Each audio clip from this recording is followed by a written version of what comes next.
Olá, sou o jornalista Gustavo Alves de Almeida, do JC Papo Reto. Estou aqui para entrevistar o Tenente Sampaio, diretor de Educação e Fiscalização de Trânsito. E irei fazer umas perguntas. Como que surgiu a campanha Maio Amarelo? O Maio Amarelo surgiu da necessidade de reduzir o número de vítimas de acidente de trânsito.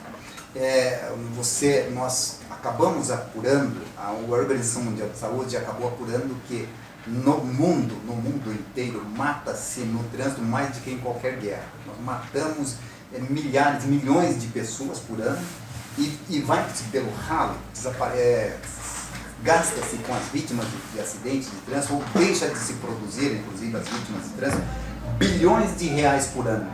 E diante dessa necessidade toda, diante de todos esses números, a Organização Mundial de Saúde chamou os países membros, aquilo que eu já falei para você, o Brasil mais 178 países assinou um tratado junto a essa organização com o objeto de instituir uma década de redução de acidentes de trânsito, e por essa razão que surgiu o Maio Amarelo. O Maio, porque foi no Brasil, isso foi em 2010, quando eles assinaram esse tratado. Aí, no mês de maio do ano de 2010, que o Brasil baixou uma lei instituindo a década de acidente de trânsito no Brasil. Então, nós teríamos que, do ano de 2011 até 2020, nós teríamos que reduzir o número de acidentes em 50%. O ano passado, entretanto, em 2018, aliás, começou ainda no ano de 2014, o Brasil começou a perceber que nós não íamos cumprir essa meta. Aí começou a criar-se um estudo, fazer um trabalho, criou-se um novo estudo. O Brasil resolveu mudar a década aqui no Brasil. Então, em 2018, baixou a nova lei, a Lei 13.532, baixou uma nova lei, instituindo uma nova década de redução de acidentes, que é do ano de 2018 até 2029, e por isso ficou e continuou o Maio Amarelo. Esse Maio Amarelo tornou-se assim, um programa mundial, não é só o Brasil que trabalha com mais intensidade as campanhas de trânsito no mês de maio, todos esses países, todos esses estados que assinaram esse tratado. Então, o Maio Amarelo, como já disse, é um amarelo. O maio é porque foi naquele mês que o Brasil instituiu a década de redução de acidente. O amarelo é porque a cor que no trânsito diz atenção para a preservação da vida. O senhor falou. E qual é o objetivo do movimento Maio Amarelo e do tema escolhido? Então, é aquilo que eu disse para você, o objeto do Maio Amarelo é reduzir, atender essa determinação da ONU, né, que é de reduzir o número de acidentes e vítimas de acidentes de trânsito em no mínimo 50% durante a década dessa década que foi instituída. E o tema escolhido é... O tema deste ano, cada ano tem um tema distinto. O ano passado, por exemplo, o tema era Nós Somos o Trânsito. Não sei se você lembra disso, se vocês trabalharam esse tema. O tema este ano é No Trânsito, o Sentido é a Vida. Eu, inclusive, acrescentaria mais uma. Eu falava assim, e a melhor caminho é a educação. Para nós reduzirmos mesmo os acidentes de trânsito, nós teríamos que nos educarmos um pouco mais, porque eu trabalho no trânsito, diretamente com policiamento de trânsito. Eu sou policial militar, sou tenente, sou policial militar da reserva, hoje na CETRANS, mas desde 76 eu trabalho ligado ao policiamento de trânsito. E eu percebo que o problema maior do trânsito é a educação, porque trânsito nada mais não tem, eu digo assim, não tem um objeto, não tem um veículo ou um monstro que sai na rua matando ninguém. Trânsito é a ocupação, a utilização das vias, fala assim, por pessoas, animais ou veículos, isolados ou em grupo, conduzidos ou não, para fins de circulação, parada, estacionamento e operação de carga e descarga. Isso é um substantivo simples e abstrato. Então não existe o trânsito, aquilo que você pode pegar que chama trânsito. Você pode jogar em alguém e matar, não existe um monstro chamado trânsito que mata ninguém. O que mata é o nosso comportamento.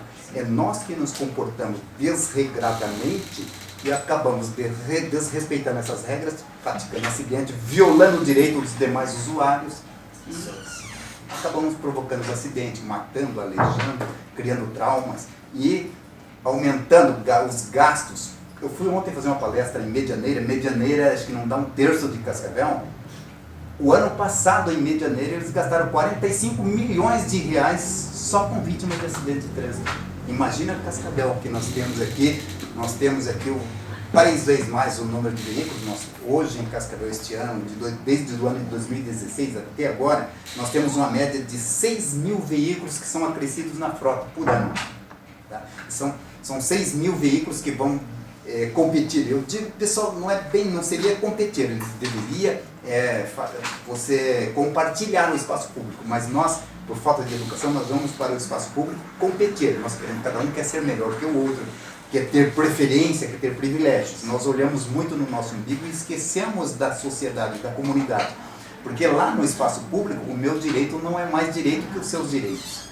Os nossos direitos devem ser compartilhados, devem conviver pacífica e harmonicamente no mesmo espaço. Falar para vocês que são jovens, por exemplo, nós tínhamos um ditado, que isso é do século passado, que já foi superado, que ele fala assim, os seus direitos terminam onde começam os meus. Esse ditado já foi superado.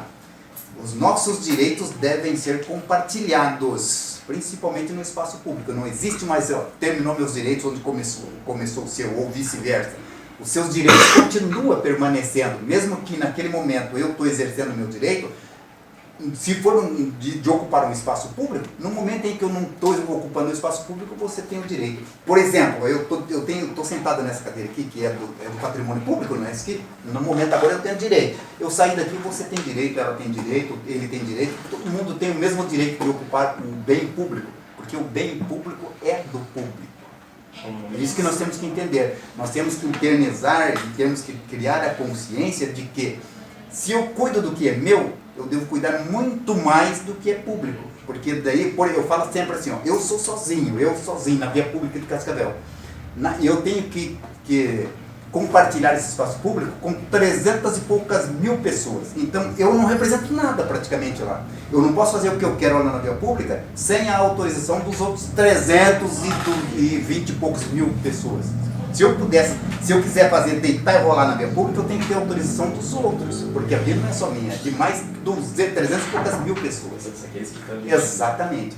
No momento em que nós criarmos uma cultura e que nós tivermos a educação de respeitar o próximo, as coisas mudam, daí não vai precisar fiscalização de trânsito, não vai ter multas, não vai ter o povo fala de indústria de multa.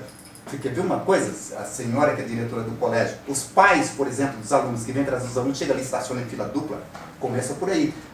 Os professores educam os filhos deles aqui, aliás, não é função dos professores se educar ninguém, aqui é lugar dos alunos vir aqui adquirir conhecimento, a educação deve se ter em casa. Aí você vem aqui adquirir conhecimento, para formar o cidadão, os professores se declinam no objeto de formar bem o cidadão, então não só as informações, você traz outras informações, então você procura às vezes até educar, a ocupação do espaço público e etc. Daí vem os pais e deseduca totalmente. Dá mau exemplo, para em fila dupla, estaciona nas vias rebaixadas, sobe nas calçadas, aí não sei onde nós vamos parar. Infelizmente tem esses tipos de pessoas, né? Eu já cheguei em colégio, para você ter uma ideia, onde houve um acidente, esse tempo, um atropelamento de parece que 3, 4 alunos, e nós fomos lá para conversar com a direção, e acabei conversando com um dos colegas dos garotos que foram atropelados, e ele falou, não, quem entrou na frente do carro foi os pedestres, o carro estava passando em baixíssima velocidade e o garoto entrou correndo na frente do carro. E enquanto nós estávamos lá conversando, chegou um pai com a motocicleta, com a mãe na garupa e uma criancinha, acho que 2, 3 anos no meio ali, prensado como se fosse uma salsicha. Quer dizer, ele não respeita a regra, não respeita nem a família, porque você coloca a criança num risco de vida, você não respeita a família, e você dá mau exemplo, e tem aquele ditado, que é bastante antigo também, mas fala assim, que as palavras o vento leva, e os exemplos arrastam a multidão. Se o teu pai comporta daquele jeito, você vai pensar, eu tenho que comportar assim. Você quer ver uma coisa que é bastante prática para você entender? Todos os pais que bebem, todo pai que bebe e chega em casa e chuta as portas e bate na mãe e coisa. É por isso que nós temos essa cultura de que hoje ainda os maridos gostam de bater na mulher, mata as mulheres. Por quê? Porque foi uma cultura que nós temos lá, não sei de onde que tiraram essa cultura, do mais forte, é lá do tempo da caverna ainda. Então, se nós temos que mudar a nossa cultura, nós temos que entender que tem um próximo, que o próximo tem os mesmos direitos que eu.